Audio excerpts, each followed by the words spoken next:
Recently as the past probably year, there's been this discourse on faking guitar playing and performances on the social media and miming over what seems to be unrealistic or extremely highly edited video performances of specifically guitar, because that's my instrument, that's my main instrument. And as a person who is a hobbyist musician and also a professional educator, I'm a university teacher, and I mostly deal with people who are like freshmen to graduates, so the age range that is prime to be exposed to social media. I have some thoughts that I'd like to share. So first things first, in order for this, I guess, monologue, I was gonna say dialogue, but the debate, all the habits, for it to make sense, I think we need to part on common ground. We need to accept certain common things to be objective and to be true for this discourse to make sense. And I'm going to list them in 3 sections. And if you think either of them or all of them, they don't work for you, I probably wouldn't recommend you watching the rest of this video, because you're probably not going to like the stuff I'm going to say. First things first, we should all agree that cheating is immoral, morally unjustifiable, and people who are gaining any sort of resource, from attention to money, they should accept the fact that the resource that they're gaining is wrong, morally questionable, and incorrect, for lack of a better word. That's one. Number 2, we are living in an age where social media, from Instagram to Facebook to TikTok to anywhere and anything else, is run by machines and systems that determine or dictate what you think is correct. In other words, they tell you, these algorithms, these systems, they tell you what you should believe and what you should pay more attention to, right or wrong. And number 3, everyone is a content creator if they have a social media account. Meaning that if you have a mobile phone and you're on any social media, if you post anything, that post by design is considered content, by definition is considered content. Specifically, if your page, if your publishing arena is publicly faced. That means everybody can access it at any given time. So that means with all these 3 things combined, we are way more exposed than ever before to hundreds of thousands of posts and contents curated to steal our attention. These are the principles that I'd like to attack and I'd like to talk about in this conversation, in this video. So if you agree with me, stay here. And if you don't, well, thank you for watching. Please consider doing the YouTube thing if it makes sense to you. Let's talk about the morality of cheating. Why do we cheat?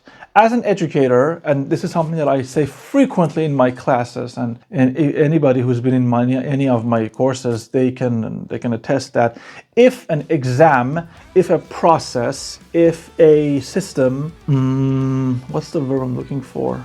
Let me phrase it this way. If in order to succeed in a trial, in a crucible, in an exam, in an event, in a process, you are required to bend the laws imposed by the system, then probably the system needs a recheck. In other words, if you need to cheat to succeed in an environment, the environment probably has some flaws. Yes, cheating definitely is wrong. No 2 ways about it. We know that if you cheat and you succeed in something, you really didn't succeed in doing the thing. You succeed in make-believing that you did the thing. So, with that in mind, why is this fake playing becoming a big deal? I think there's 2 reasons. The first reason is that everybody likes to be loved. That's a fact. Everyone loves to have a ton of attention. A lot of people's egos are linked to the number of the likes and the shares and the comments and the numbers of the subscribers, all of those things. That's just a fact. And I'm not saying for everybody, but specifically if you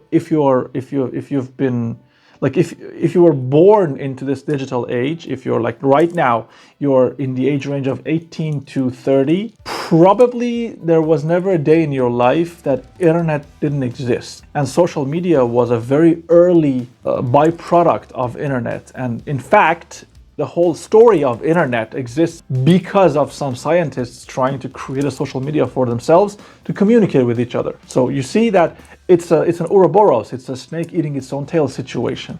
That means it's a part of their lives. I am no longer in that age range, I'm 38, and for me, the social media is a tool to talk about my music, my classes, and just to talk with some friends. If a song of mine, if I play something and put it on social media, gets one like or one comment, that's cool. If it gets a billion, that's still cool. And if it gets zero, that's not uncool to me. I don't know if this makes sense to you, but I don't value myself and what I do with these numbers that can be extremely easily manipulated. So that's the first part. The second part, so the first one was what everybody likes to be loved. The second part is that showing that showing your virtuosity, showing you are extremely well at doing something, has always been a human thing. Everybody loves the superlative, the best, the greatest. I think by the time you're watching this video, the Grammy Awards are about to happen or have already happened. And you look at the categories in all of the awards, there's a superlative attached to them. The best song, the greatest performance, the best performance, the blah, blah. You see, we are drawn to superlatives because normalcy, because being medium or being average is very common in the world. And when I say we, I'm not talking about 100%. Again, I'm talking about the median, and I'm talking about the average consumer of social media. I don't know how many people post on social media every day, but I would not be surprised if the number has 6 zeros, like it's within like 6 or 7 digits. So you can imagine with all of this, we go to the second point, and that is attention spans are gone. I deal with this every day in my classes. I love my students to the death, and I can see that each year, each semester, it's sometimes harder for me to grab their attention and have them be with me for like 2 hours nonstop. When I was a student, I got my bachelor in 2011, so 15 years ago. Our classes were 2 to 3 hours each. Now, my classes are around an hour and a half to an hour 45 minutes, and a lot of times the students ask for breaks in the middle of them. And when they ask for breaks, their general reaction to it is checking their phones. And it's fine. I can't fault them because this is the life that they've lived since they were 2 years old. However, that means by definition, social media, all of the social medias, different companies, different names, different brands, they are fighting, they are doing everything they can to steal our attention. If it's 10 seconds, that's enough. That's like 10 seconds is 10 seconds is 1 second longer than 9 seconds. And the moment you pass 10 seconds of a playtime on Spotify or on YouTube, it counts as a view, it counts as a stream. So you see how it's challenging, and I as a breaking artist, I try to enter the market. I need to do something that is attractive enough for people to understand. Does it make sense to you? So it's an extremely tough and tight competition, and that means if I want to be different, I need to be extremely virtuosity. What's the word I'm looking for?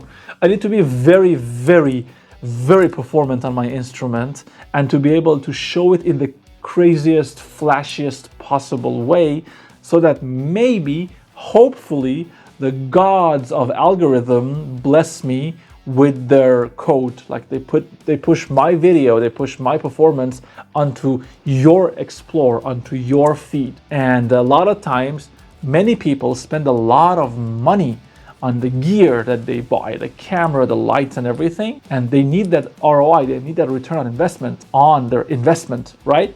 So technology is awesome. There's no way you look at technology today and say, no, this is bad, I'd rather go back to the olden days. There are cases where this is too good, because too much of a good thing can be a bad thing. The first song that I recorded, and I'm not old, I still belong to the digital audio workstation era, but the digital audio workstation that I used to work with, it was called Cool Edit Pro, and you needed to download a module to allow it to export your songs in MP3 format. So that's the age I remember.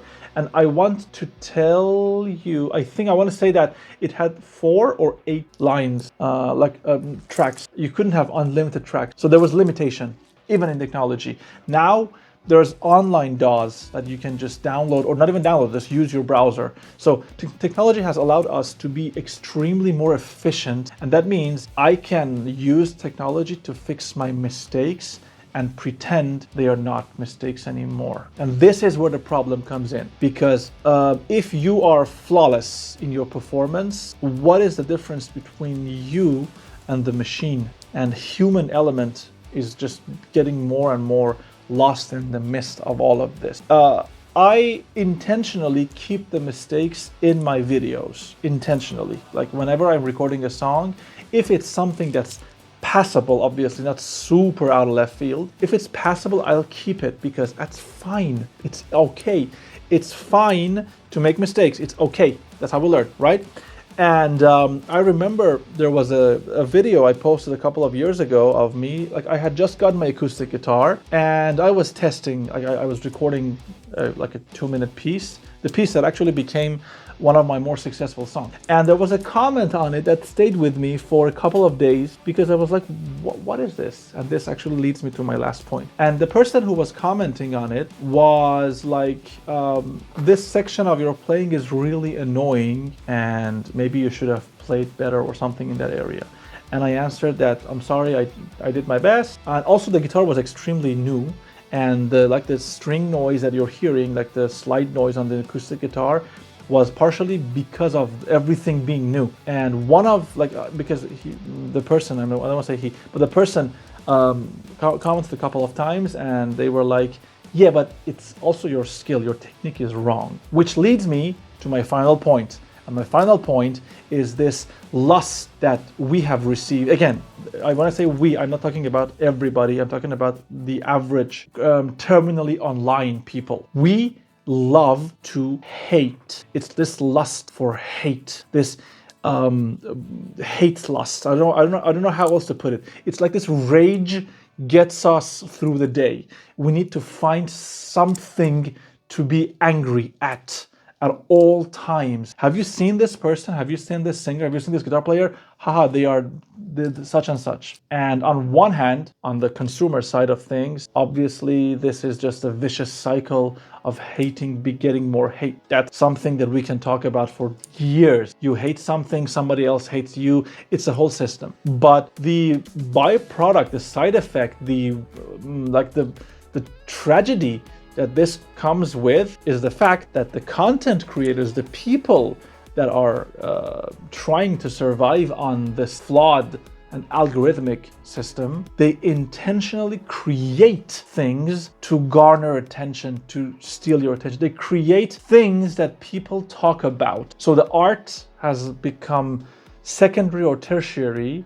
The exposition and the performance and the shininess and the virality of what is going on has become the centerpiece. And this, by any other definition, to me, sucks. This is why you are seeing like songs that sound very similar to each other, because people just say, all right, that song took a lot of clicks, streams, let me see if I can have that. And that is not the fault of the musicians as well. This is also when you talk to a music label, to an A&R person, to somebody who is like a talent agency, one of the criteria that they are looking for when they are talking about signing you or supporting you, etc., is how much clicks, like how many clicks, how much social media influence do you have, how many followers do you have.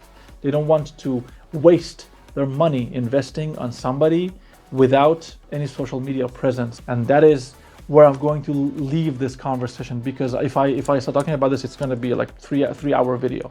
So these are my points. This is how I look. I don't look at this as a problem yet, because in order to even fake a video, you'd still have to have some level of performance. That means people are picking up the instrument. That's a good thing. That is the only probably good thing that's coming out of this. And that's a skill, actually, to be able to play in a way or mime in a way that matches a flawless performance. It's not a skill that could change your life, but it is still better than just relying on AI to do everything for you.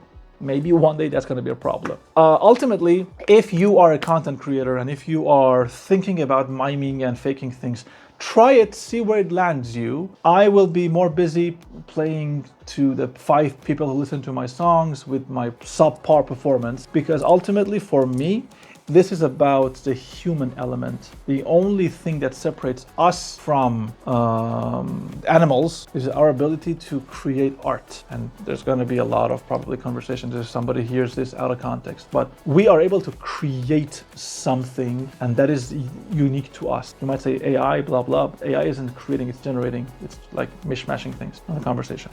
Anyway, these are my thoughts. Sorry for the long ranty rant, but this was something that I've been thinking about, because I talk about this with my students in the classes as well. And let me know what you think. Thank you so much for watching. Stay safe, stay sane. I will be seeing you in the next video, and peace.